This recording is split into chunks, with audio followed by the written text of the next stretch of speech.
Mesdames et messieurs, bonjour et bienvenue à vous dans cette nouvelle édition. Voici les titres. Départ du président rwandais après avoir pris part à l'inauguration hier de la nouvelle zone franche internationale d'Afrique.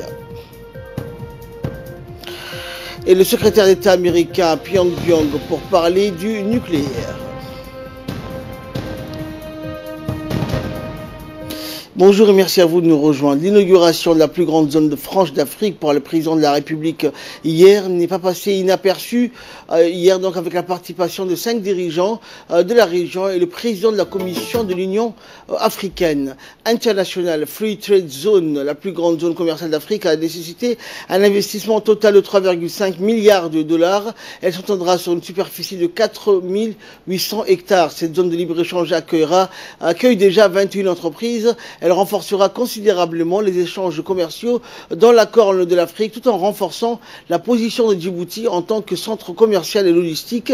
La cérémonie d'ouverture s'est déroulée sous les auspices du président de la République. Pour cette inauguration, le chef de l'État était entouré de plusieurs dirigeants, dont le président du Rwanda, président de l'Union africaine, Paul Kagame, du président du Soudan, Omar Hassan al-Bashir, du président de la Somalie, Mohamed Abdullahi, et du Premier ministre éthiopien, Dr Abiy Ahmed Ali, et le président de la Commission de l'Union africaine, Moussa Faki Mohamed. A noté également la présence de la première dame et présidente de l'UNFD, Mme Khadra Mohamed Haïd, aux côtés du président de la République.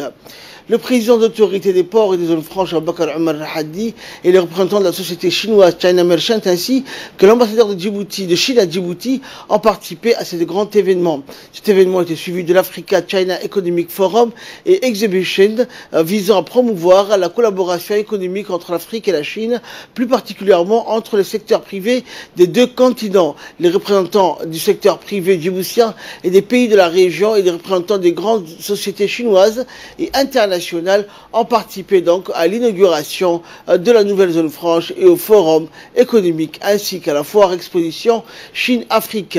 L'inauguration de cette grande infrastructure offrira des grandes opportunités d'échanges commerciaux à partir de Djibouti avec le continent africain et surtout avec la Chine.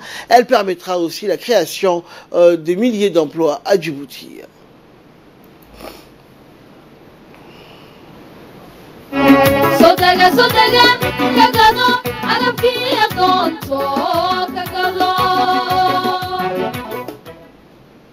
Et les dirigeants des pays amis qui ont pris part à cette grande manifestation hier retournent donc dans leurs pays respectifs après avoir participé aux côtés du président Ismaël Omar Guelleh à l'inauguration de la plus grande zone franche d'Afrique au PK23. Et après le président soudanais Omar Hassan al-Bashir, le président du Rwanda Paul Kagame a quitté donc Djibouti ce matin en direction de Kigali.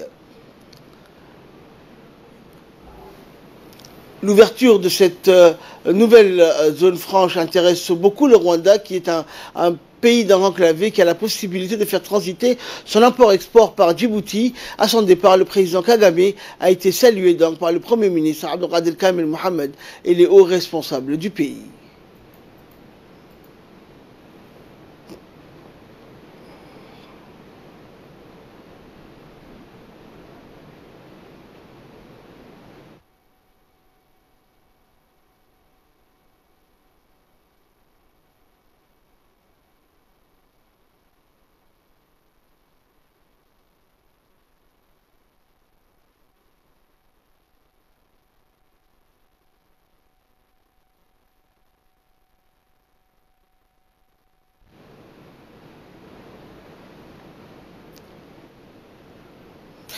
Et le président de la Commission de l'Union africaine, Moussa Faki Mohamed, est également parti hier en début de soirée après avoir participé à l'inauguration de la plus grande zone franche d'Afrique sur une superficie de 48 km² à Djibouti. Donc il a été raccompagné par l'ambassadeur de Djibouti en Éthiopie et représentant permanent de Djibouti auprès de l'Union africaine, Mohamed Idriss Farah. Le président de la Commission de l'Union africaine a remercié pour cette invitation Djibouti et ces grandes infrastructures qui ouvrent des grandes perspectives pour Djibouti et pour l'ensemble des pays africains qui se tournent vers les marches du libre-échange. Impliquant ainsi la Commission de l'Union africaine. Je crois que l'inauguration de la zone franche international de Djibouti est un événement d'une très grande importance. Non seulement pour Djibouti, mais également pour toute la région et au-delà pour l'ensemble du continent. Et surtout, encore que cet événement vient au moment où, au niveau continental, nous avons lancé la zone de libre-échange continentale. Nous revenons, le président Guelleh et moi-même, de Nouakchott, au sommet de Nouakchott, qui a vu encore d'autres États africains adhérer à l'accord sur la zone de libre-échange continentale. Il y a 49 États africains sur les 55 qui l'ont signé. 6 l'ont déjà ratifié et les ratifications vont grandissant. Je crois que c'est quelque chose d'important et tout ceci rentre dans les cadres de la mise en œuvre de l'agenda 2063. Donc ce qui s'est passé ce matin ici à Djibouti est d'une importance, je dirais, pour l'ensemble du continent. Cette zone franche, surtout de par la position géographique de Djibouti, sera un hub qui va servir l'ensemble de la zone de l'Afrique de l'Est et au-delà.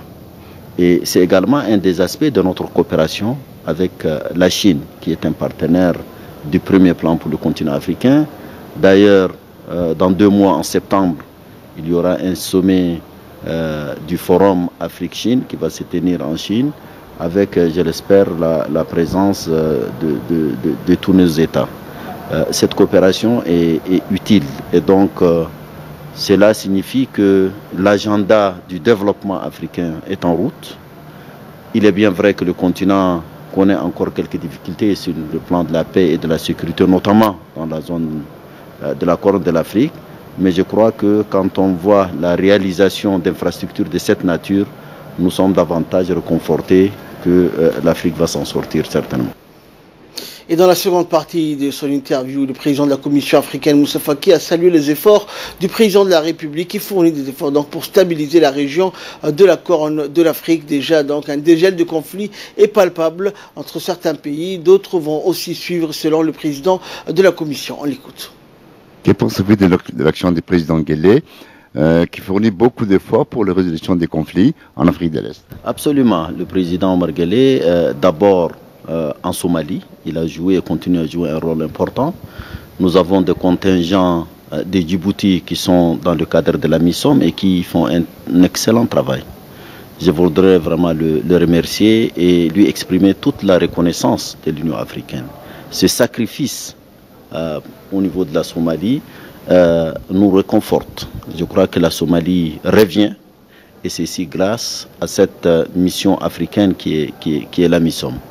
Au-delà de la Somalie, le président Omar Guelleh est connu pour le rôle qu'il a joué. Le siège de l'IGAD est ici à Djibouti. L'IGAD qui continue à jouer un rôle important, non seulement en Somalie, mais également au Soudan du Sud. Nous avons enregistré ces dernières semaines une évolution positive, notamment avec la déclaration de Khartoum.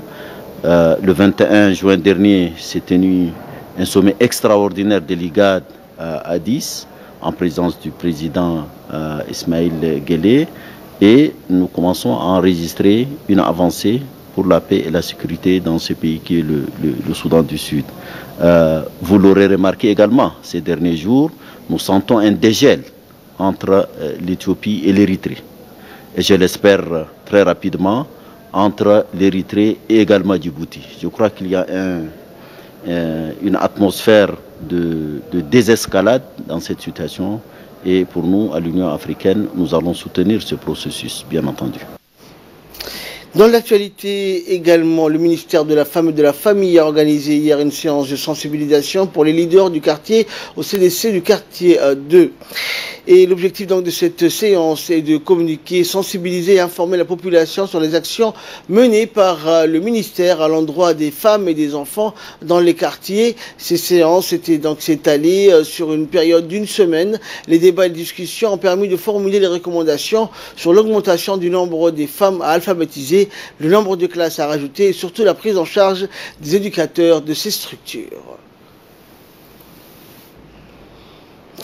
L'Agence djiboutienne de développement social, ADDS, a organisé donc hier un atelier de validation dans le cadre du projet Prépud 2 au quartier 7, financé par la Banque mondiale en présence du président de la commune et du responsable de l'ADDS, ainsi que de ses proches collaborateurs. Cet atelier qui a eu pour objectif l'examen de 25 projets communautaires soumis par les associations du quartier 7 dans le cadre de la troisième vague des micro-projets. En effet, le Fonds de développement communautaire du programme Prépud 2 quartier 7 a pour objectif de dynamiser le tissu associatif du quartier 7 et par ce financement, il s'agit d'appuyer les activités des associations dans leur quotidien en leur donnant les moyens conséquents afin que quelques-uns puissent réaliser leur mission, leur domaine respectif, à savoir l'animation, la prévention, la sensibilisation, la formation et l'insertion.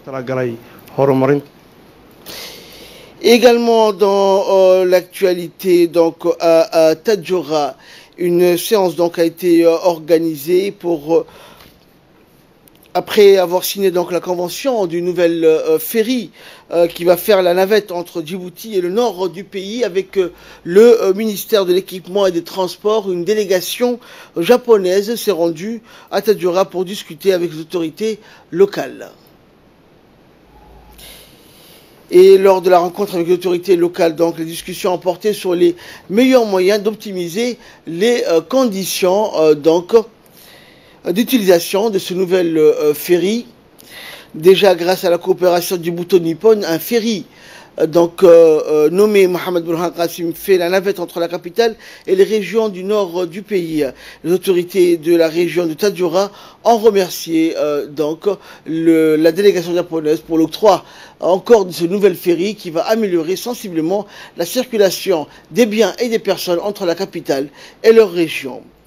Et de là, nous passons à l'actualité hors de nos frontières avec Hussein Aouled. Bonjour Hussein. Bonjour Ahmed. Alors Hussein, en Afrique, la Centrafrique réfléchit aux moyens de déployer son armée. Effectivement, donc Ahmed, l'autorité centrafricaine et le PRD font discutent à Bangui donc des moyens pour déployer donc l'armée nationale sur tous les territoires. C'est la première fois depuis 5 ans qu'une telle réflexion donc est menée via une table ronde de 48 heures. Son objectif, examiner en profondeur les questions de la restructuration et du déploiement des forces de défense et de sécurité en vue de restaurer l'autorité de l'État sur l'ensemble du territoire. Il est aussi donc question de voir comment ils permettent de l'État de procéder à la mise en œuvre du plan national de défense et du plan global donc des redimensionnements et déploiement des policiers et gendarmes. Toutes les structures donc des rassemblements, d'entraînement, des formations, des consignations et des casernements sont quasi inexistantes ou détruites. Et l'absence de l'armée nationale, c'est les missions militaires internationales tentent d'assurer la sécurité du pays.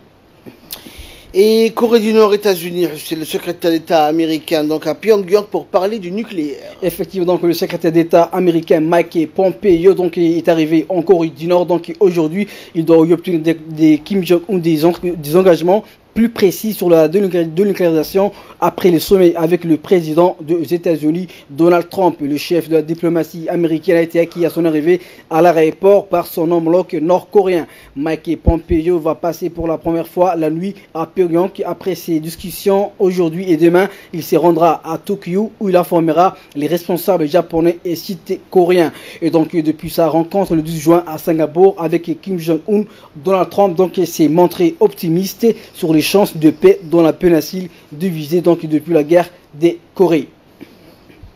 Et nous allons enfin parler Coupe du Monde de sport. Donc la France fera face à l'Uruguay. Effectivement, donc alors qu'il ne reste plus que 8 prétendants au titre donc suprême, le bleu donc sont de retour dans l'arène aujourd'hui. La victoire propante contre l'Argentine en 8e de finale a réveillé donc les ambitions françaises, d'autant plus au vu de l'hécatombe chez les favoris. La France s'est frayé donc un chemin dans le dernier carré d'une Coupe du Monde pour la première fois depuis 2006. Pour cela, donc, il va falloir franchir l'obstacle iragoyen, un défi qui s'annonce et Ahmed n'est pas comme une partie de plaisir. Merci Hussein donc, pour toutes ces informations. Merci également à vous de nous avoir suivis. Restez avec nous, le programme continue.